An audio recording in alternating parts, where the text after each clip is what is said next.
പടം വരയ്ക്കാൻ പണ്ടേ ഞാൻ മോശമാണെന്നൊക്കെ എക്സാമിനോട് പറഞ്ഞിട്ട് കാര്യമുണ്ടോ? കാര്യമില്ല.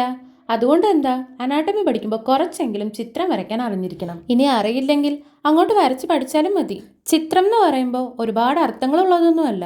ഈ ഡയഗ്രാംസ് എന്നൊക്കെ പറയില്ലേ, അതായത് ഹാർട്ടിന്റെയും ബ്രെയിനിന്റെയും ലങ്സിന്റെയും ഒക്കെ അനാട്ടമി പഠിക്കുന്നതിനോടൊപ്പം വരച്ചും കൂടി പഠിക്കുവാണെങ്കിൽ നിങ്ങൾക്ക് എക്സാമിന് നല്ല മാർക്ക് സ്കോർ ചെയ്യാൻ പറ്റും. ഹാർട്ടും ബ്രെയിനും ലങ്സും മാത്രമല്ല കേട്ടോ, ഒരുപാടുണ്ട് ഈ ലിസ്റ്റിൽ. ഞാൻ ഒരുപാട് ഇഷ്ടത്തോടെയും താല്പര്യത്തോടെയും വരയ്ക്കുന്ന രണ്ട് ഡയഗ്രാംസേ ഉള്ളൂ കേട്ടോ.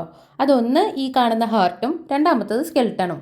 എന്താ അറിയില്ല, ആദ്യം മുതലേ ഈ രണ്ട് ഡയഗ്രാംസിനോട് ഒരു ഹൃദയബന്ധം ഉണ്ട് എനിക്ക്. അതുകൊണ്ടാണ് ഇന്ന് ഈ വീഡിയോയിൽ അതിലൊന്നിനെ ഞാൻ ഉൾപ്പെടുത്തിയത്. അനാട്ടമി പഠിച്ചപ്പോൾ ഞാൻ ഹാർട്ടിനെ കുറിച്ച് പഠിച്ച കുറച്ച് കാര്യങ്ങളുണ്ട്. Heart is a myogenic muscular organ. Heart lies in the thoracic cavity in the space between the lungs, anterior to the vertebral column and posterior to sternum. ഇത്രയൊന്നും പറഞ്ഞാൽ പോരാട്ടോ, ഇനിയും ഉണ്ട്. പക്ഷെ അതൊന്നും വീഡിയോയിൽ ഉൾപ്പെടുത്താൻ പറ്റാത്തതുകൊണ്ടാട്ടോ.